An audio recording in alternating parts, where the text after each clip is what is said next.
अस्सलामुअलैकुम, welcome back to my YouTube channel. आज के इस वीडियो में हम वाइट ब्लड सेल्स के बारे में पढ़ेंगे, जेनेसिस पढ़ेंगे, वाइट ब्लड सेल्स की लाइफ स्पैन पढ़ेंगे और इन्फ्लेमेशन और first four line of defence पढ़ेंगे। वाइट ब्लड सेल्स और ल्यूकोसाइट्स जो कि कलरलेस होते हैं, इनके ये न्यूक्लियस होता है, ये न्यूक्लिएटेड होते हैं और ये लार्ज साइज़ के होते हैं और इनमें हीमोग्लोबिन नहीं होता और इनका डिफेंसिव फंक्शन होता है। अब हमारे पास दो तरह के होते हैं, ग्रेन्युलोसाइट्स जिनमें ग्रेन्यूल्स होते हैं और ए ग्रेन्युलोसाइट्स जिनमें ग्रेन्यूल्स नहीं होते। ग्रेन्युलोसाइट्स में हमारे पास बेजोफिल, इजोनोफिल और न्यूट्रोफिल होता है। बेन का निमोनिक से याद किया जा सकता है और इनकी परसेंटेज है, बेजोफिल 0.4% होते हैं, इजोनोफिल्स 2%, जबकि न्यूट्रोफिल सबसे ज़्यादा होते हैं, 62% होते हैं। ए ग्रेन्युलोसाइट्स में मोनोसाइट्स हमारे पास 5% होते हैं, लिम्फोसाइट्स 30% होते हैं और मेगा कैरियोसाइट्स जो है वो बाद में फ्रेगमेंट्स में टूट जाते हैं प्लेटलेट्स के। ठीक है, तो उसके बाद हमारे पास नॉर्मल काउंट कितना है डब्ल्यूबीसीज का, 4000 से 11000 पर मिलीमीटर क्यूब ऑफ ब्लड में, ये नॉर्मल इसका एवरेज रेंज है। लाइफ स्पैन देखें, लाइफ स्पैन डिफरेंट डब्ल्यूबीसीज का डिफरेंट है। सबसे पहले ग्रेन्युलोसाइट्स जो है हमारे पास, यानी बेजोफिल, न्यूट्रोफिल, एजिनोफिल्स, इन सब का जो लाइफ स्पैन है वो ये है कि हमारे पास ये ब्लड सर्कुलेशन में 4 to 8 आवर्स के लिए रहते हैं और उसके बाद टिश्यूज़ में ये 4 to 5 डेज़ के लिए रहते हैं। जबकि मोनोसाइट्स जो होते हैं इनका सर्कुलेशन में यानी ब्लड में इनका शॉर्ट लाइफ स्पैन होता है, टाइम होता है, लेकिन टिश्यूज़ में ये मंथ्स और ईयर्स तक रहते हैं in the form of macrophages. जैसे हमने पढ़ा कि हर स्किन में हर किसी का अपने मैक्रोफेजेस होते हैं, जिसको हम आगे भी पढ़ेंगे, तो वहाँ पे मंथ्स और ईयर्स तक रहते हैं। फिर हमारे पास लिम्फोसाइट्स हैं जो कि कुछ आवर्स के लिए रहते हैं सर्कुलेशन में, जबकि टिश्यूज़ में 100 to 300 डेज तक रहते हैं, प्लेटलेट्स 10 डेज तक रहते हैं। अब हमारे पास जेनेसिस है डब्ल्यूबीसीज का। जेनेसिस तकरीबन सारे डब्ल्यूबीसीज यानी ग्रेनुलोसाइट्स और ग्रेनुलोसाइट्स जिसमें जीनोफिल्स, न्यूट्रोफिल्स सबका सेम ही है। सबसे पहले हमारे पास कमिटेड स्टेम सेल्स होंगे, फिर वो कन्वर्ट हो जाएंगे माइलोब्लास्ट में या माइलोब्लास्ट। ठीक है, कमिटेड स्टेम सेल्स चेंज हो जाते हैं माइलोब्लास्ट में, फिर ये डिवाइड करते हैं तो ये बना लेते हैं प्रोमाइलोसाइट्स। प्रोमाइलोसाइट्स हमारे पास जो होते हैं ये इसके अंदर ग्रेन्यूल्स होते हैं, ये नॉन स्पेसिफिक होते हैं, इनमें लाइसोसोमल एंजाइम्स होते हैं, प्राइमरी ग्रेन्यूल्स होते हैं। इस अलावा ये जो चेंज हो जाते हैं माइलोसाइट में और माइलोसाइट कन्वर्ट हो जाते हैं मेटामाइलोसाइट में और मेटामाइलोसाइट जो है कन्वर्ट हो जाते हैं हमारे पास डब्ल्यूबीसीज में। अब वो क्या भी वो कोई भी हो सकता है, मोर्फोन्यूक्लियर न्यूट्रोफिल भी हो सकता है, इजिनोफिल भी हो सकता है, कोई भी हो सकता है। ठीक है, जब हम न्यूट्रोफिल की बात करेंगे तो सबके साथ न्यूट्रोफिल लगा देंगे, जब इजिनोफिल की बात करेंगे तो सबके साथ इजिनोफिल लगा देंगे। जैसे हम इजिनोफिल की बात करेंगे तो हम ऐसे करेंगे, कमिटेड स्टेम सेल चेंज हो जाएगा माइलोब्लास्ट में, माइलोब्लास्ट चेंज होगा इजिनोफिल प्रोमाइलोसाइट्स में, इजिनोफिल प्रोमाइलोसाइट्स कन्वर्ट होंगे इजिनोफिल माइलोसाइट में, इजिनोफिल माइलोसाइट कन्वर्ट होंगे इजिनोफिल मेटामाइलोसाइट्स में और फिर एंड में बचेगा पोलीमोर्फोन्यूक्लियर इजिनोफिल। ठीक है, तो इस सबका सेम है, बस आपको एक याद रखना है, उसके बाद खुद से दूसरा अपने ऐड कर लेना।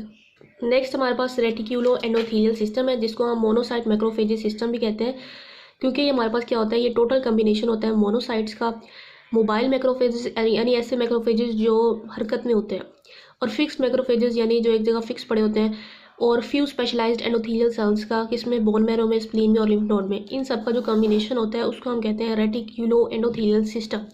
यानी मोनोसाइट्स का combination, mobile macrophages, fix macrophages, few specialised endothelial cells, इन सब को मिला के हम कहेंगे रेटिक्यूलो एंडोथेलियल सिस्टम। ठीक है, अब फिक्स्ड मैक्रोफेजेस देख लेते हैं कौन कौन से होते हैं। तो फिक्स मैक्रोफेजेस हमारे पास डिफरेंट जगह पे और डिफरेंट होते हैं, तो उनका नाम हमने स्पेसिफिक रख दिया है। जैसे सेंट्रल नर्वस सिस्टम में जो फिक्स मैक्रोफेजेस हैं उनको हम कहते हैं माइक्रोग्लायल सेल्स या फिर माइक्रोग्लाया। लंग्स में जो होते हैं उनको कहते हैं एल्व्यूलर मैक्रोफेजेस। लीवर को कहते हैं, लीवर वाले मैक्रोफेजेस को कुफर सेल्स कहते हैं। लिम्फोसाइट और स्प्लीन के जो मैक्रोफेजेस उनको साइनस मैक्रोफेजेस कहते हैं। स्किन के मैक्रोफेजेस को हिस्टियोसाइट्स या लैंगरहैंस सेल्स कहते हैं। किडनी के मैक्रोफेजेस को मिजनग्लियल सेल कहते हैं और बोन के मैक्रोफेजेस को ऑस्टियोक्लास्ट कहते हैं। अब हम इन्फ्लेमेशन को पढ़ लेते हैं। इन्फ्लेमेशन जिसको हम सोजिश कहते हैं। अब जैसे कोई भी बोन ब्रेक होती है तो उससे भी इन्फ्लेमेशन हो जाती है। तो असल में होता क्या है कि जब भी कोई टिश्यू या फिर इंजरी होती है या कोई डैमेज होता है किसी भी ट्रॉमा की वजह से, किसी बैक्टीरिया की वजह से या किसी जलने की वजह से या केमिकल्स की वजह से, तो इन सब चीज़ों की वजह से जब भी कोई इंजरी हो टिश्यू को तो वो ऐसे सब्सटेंसेस प्रोड्यूस करेगी, विल प्रोड्यूस मल्टीपल सब्सटेंसेस। ये जो इंजरी होगी ये प्रोड्यूस करेगी ऐसे सब्सटेंसेस जो कि सेकेंडरी चेंजेस कॉज करेगी अनइंजर्ड टिश्यू में। ठीक है, यानी ऐसे टिश्यू जो अनइंजर्ड है, जिनको कोई भी नुकसान नहीं हुआ, अनइंजर्ड टिश्यूज़ में जो चेंजेस आएंगे, सेकेंडरी चेंजेस, उनको हम कहेंगे इन्फ्लेमेशन। तो इन्फ्लेमेशन क्या होता है कि जब भी किसी टिश्यू को डैमेज या इंजरी होगी किसी भी ट्रोमा की वजह से, बैक्टीरिया बॉर्न की वजह से, केमिकल्स की वजह से, तो वो प्रोड्यूस करेगी ऐसे सब्सटेंसेस जो ट्रोमेटिक सेकेंडरी चेंजेस कॉज करेंगे अनइंजर्ड टिश्यूज़ में, तो इसको कहेंगे इन्फ्लेमेशन। अब इसका प्रोसेस क्या होता है, यानी कौन कौन से प्रोसेस होते हैं, मैकेनिज्म, यानी इन्फ्लेमेशन में क्या क्या होता है। तो सबसे पहले हमारे पास वेसोडाइलेशन हो जाती है वहाँ पे। हम वेसोडाइलेशन क्यों वहाँ पे हो जाती है, ताकि वहाँ पे हमें ब्लड ज़्यादा चाहिए, वहाँ पे ब्लड ज़्यादा आएगा तो मोनोसाइट्स ज़्यादा आएंगे, तो डिफेंसिव सिस्टम ज़्यादा एक्टिवेट हो जाएगा। परमेबिलिटी इंक्रीज़ हो जाती है। परमेबिलिटी इंक्रीज़ हो जाती है फ्लूइड की into interstitial space. Interstitial space हमारे पास दो सेल्स के दरमियान की स्पेस होती है। उसके अलावा क्लॉटिंग हो जाती है फ्लूइड की फिब्रिनोजन की वजह से, यानी उस जगह पे क्लॉटिंग हो जाती है। क्लॉटिंग किस वजह से हुई है, क्लॉटिंग हुई है उस फ्लूइड की जो इंटरस्टिशियल स्पेस से में जो दाखिल हो गया, उस फ्लूइड की क्लॉटिंग हो जाएगी, क्योंकि उस फ्लूइड में बहुत ज़्यादा फिब्रिनोजन और ऐसे प्रोटीन जो एंटर हो गए इस वजह से। पहले वेसोडाइलेशन होगी, वेसोडाइलेशन के बाद परमेबिलिटी इंक्रीज़ हो जाएगी, यानी फ्लूइड जो है इंटरस्टिशियल स्पेस में एंटर होगा। उसके बाद हमारे पास क्लॉटिंग हो जाएगी, क्योंकि उस फ्लूइड की क्लॉटिंग हो जाएगी, क्योंकि उस फ्लूइड में फिब्रिनोजन है और ऐसे प्रोटीन्स हैं जिनको कैपिलरीज ने परमेबल कर दिया। इसके अलावा हमारे पास ग्रेनुलोसाइट्स और मोनोसाइट्स जो हैं उस जगह पे मूव करेंगे ताकि वो डिफेंसिव अपना एक्शन स्टार्ट कर दें, और इसके अलावा फिर स्वेलिंग हो जाएगी। स्वेलिंग उस टिश्यू या उस सेल की हो जाएगी। अब बहुत सारे ऐसे सब्सटेंसेस हैं जो कि हमारे पास रिलीज़ होंगे, तो वो कौन से हैं, वो हमारे पास लिम्फोकाइंस हैं जो कि सेंसिटाइज्ड टी सेल से रिलीज़ होंगे। इसके अलावा हमारे पास क्या है, वो लिम्फोकाइंस कौन कौन से हैं, हिस्टामिन है, सेरोटोनिन है, ब्रेडिकाइनिन एंड प्रोस्टाग्लैंडिन है, BPSH, यानी हिस्टामिन, ये ऐसे सब्सटेंसेस हैं जो रिलीज़ होंगे फ्रॉम इन्फ्लेमेशन से।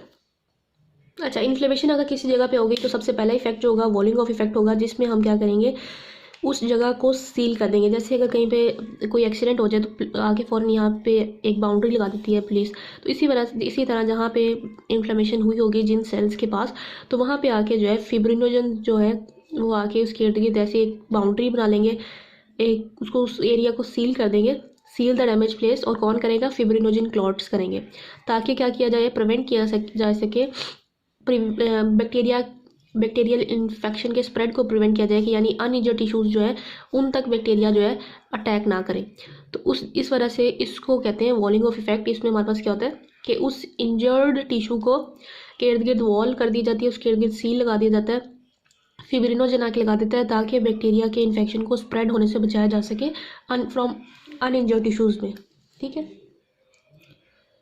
अब हम WBCs के डिफेंसिव फंक्शंस को देखेंगे कि किस तरह डिफेंस प्रोवाइड करते हैं। तो हमारे पास 4 लाइन ऑफ डिफेंस है, और इसमें हम मैक्रोफेजेस और न्यूट्रोफिल के रिस्पांस को देखेंगे इन्फ्लेमेशन में वो कैसा रिस्पांस देते हैं।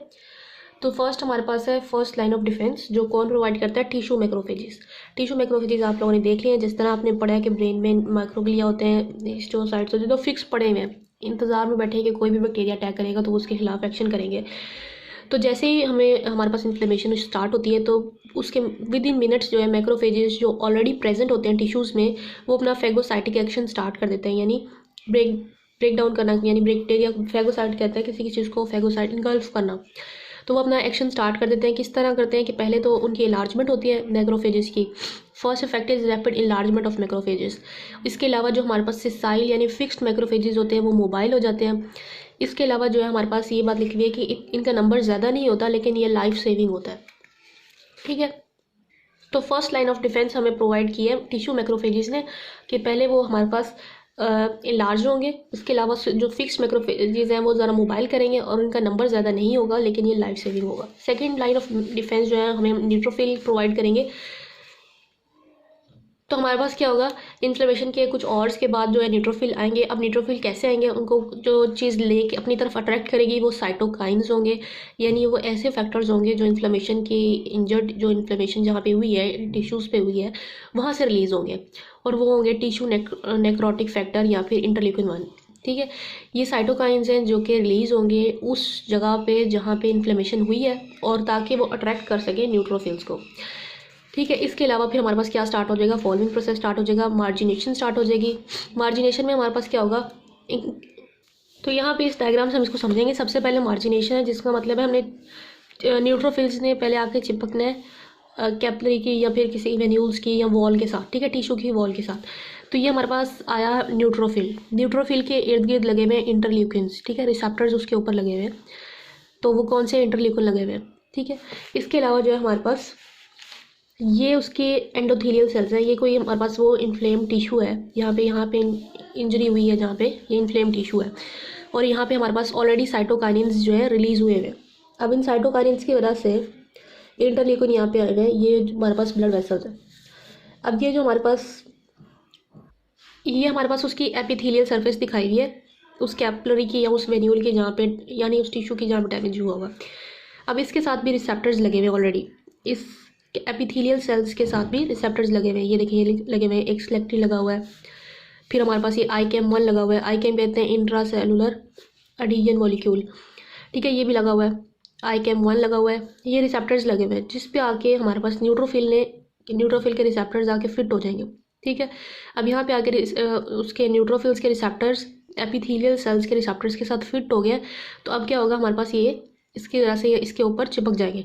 तो इस चिपकने वाले प्रोसेस को हम कहते हैं मार्जिनेशन। फिर हमारे पास डायपोडीसिस होगी। अब ये जो अटैचमेंट हुई है इसका फ़ायदा ये होगा कि हमारे इस एपिथेलियल सेल के दरमियान में थोड़ी सा गैप आ जाएगा, जिस गैप की वजह से जो है हमारे पास जो थोड़ी सी इतनी स्पेस बन जाएगी कि न्यूट्रोफिल जो है इधर से एंटर हो जाए इन्फ्लेम टिश्यू में। तो इस जिस तरह ये एंटर हो रहा है, इस प्रोसेस को हम कहते हैं डायबिटीसिस। अब हमारे पास क्या होगा, जहाँ इंजरी हुई है यहाँ पे जैसे साइटोकाइन्स जहाँ पे रिलीज हुए में न्यूट्रोफिल्स उस जगह को फॉलो करेगा और वहाँ तक पहुँच जाएगा, ठीक है। तो ये हमारे पास था सारा सेकेंड लाइन ऑफ डिफेंस के जिसमें न्यूट्रोफिल कैसे इन्वेड करते हैं। तो यहाँ देखते हैं कि मार्जिनेशन में they cause increase expression of adhesion molecule. ये जो हमारे पास सिलेक्टिन और ICAM1 है, इनके ये एपिथेलियल सरफेस पे, यानी जो कैपिलरी या वेन्यूल की सरफेस के ऊपर एपिथेलियल सेल्स हैं उनके ऊपर ये रिसेप्टर्स लगे हुए हैं ICAM1 और सिलेक्टिन। इनका एक्सप्रेशन इंक्रीज हो जाएगा और ये क्या करेंगे, रिएक्ट कर जाएंगे न्यूट्रोफिल के रिसेप्टर्स के साथ। वहाँ क्या लगा हुआ है, इंटरल्यूकिन-1 लगा हुआ है, उसके साथ ये अटैच हो जाएंगे। जब दोनों अटैच हो जाएंगे तो जो जिसकी वजह से न्यूट्रोफिल जो है चिपक जाएगा कैपिलरी या वेन्यूल्स के साथ। तो इस प्रोसेस को मार्जिनेशन कहते हैं, यानी चिपकने के प्रोसेस को मार्जिनेशन कहते हैं। डायबिटीसिस में हमारे पास क्या होगा कि जो ये अटैचमेंट हुई है दोनों के दरमियान में, एपिथेलियल सेल्स के दरमियान में और न्यूट्रोफिल्स के दरमियान में, तो इसकी वजह से उन कैपिलरीज या फिर उन वेन्यूल्स के अंदर क्या हो जाएगा, होल बन जाएगा, जिसकी वजह से न्यूट्रोफिल्स क्रॉल कर जाएंगे ब्लड से डायरेक्टली टिश्यू में। इस प्रोसेस को कहते हैं डायबिटीसिस। नेक्स्ट हमारे पास कीमोटेक्सिस होगा कि न्यूट्रोफिल जो है मूव करेंगे इंजर्ड टिश्यू की तरफ थ्रू कीमोटेक्सिस, यानी केमिकल्स की वजह से। और केमिकल्स कौन से, साइटोकाइन्स होंगे। इसके अलावा अब हमारे पास क्या होगा, न्यूट्रोफिल की नंबर इंक्रीज़ हो जाएगा। न्यूट्रोफिल के नंबर के इंक्रीज़ होने को हम कहते हैं न्यूट्रोफिलिया कहते हैं, जिसमें हमारे पास नॉर्मल 4000 से 5000 होता है, लेकिन इन्फ्लेमेशन के दौरान 15000 से 25000 पर micro litre of blood increase हो जाता है। तो increase in neutrophil is called न्यूट्रोफिलिया। कितना इंक्रीज आएगा, 4000 5000 नॉर्मल होता है, लेकिन हमारे पास 15000 से 25000 पर mm³ ऑफ ब्लड हो जाएगा। नेक्स्ट हमारे पास थर्ड लाइन डिफेंस है जो कि प्रोवाइड करेगा सेकंड इन्वेजन ऑफ माइक्रोफेजेस। यानी जो हमने स्टार्ट में माइक्रोफेजेस पढ़े वो तो फिक्स्ड माइक्रोफेजेस थे और हमने पढ़ा था कि उसका नंबर इतना ज़्यादा नहीं होगा, लेकिन वो लाइफ सेविंग होगा। अब क्या होगा, अब हमारे पास माइक्रोफेजेस जो मोनोसाइट्स होते हैं, जो इमेच्योर मोनोसाइट्स होते हैं, जिनको टाइम लगता है 8 आवर्स का टाइम लगता है कि वो स्वेल करके मोनोसाइट्स ही कन्वर्ट हो जाते हैं ना मैक्रोफेजेस में। मोनोसाइट जो इमेच्योर मोनोसाइट्स होते हैं उनको 8 आवर्स लगते हैं कि वो चेंज हो जाते हैं मैक्रोफेजेस में। तो अब ये जब हो जाएंगे और इसके लिए थोड़ा टाइम लगेगा, तो जब ये कन्वर्ट हो जाएंगे मोनोसाइट्स मैक्रोफेजेस में, तो ये भी हमारे पास दोबारा उस इन्फ्लेम्ड एरिया तक जाएंगे। अब मैक्रोफेजेस का क्या फ़ायदा होता है कि मैक्रोफेजेस जो होते हैं ज़्यादा बैक्टीरिया को इन्गल्फ कर लेते हैं एट वन टाइम।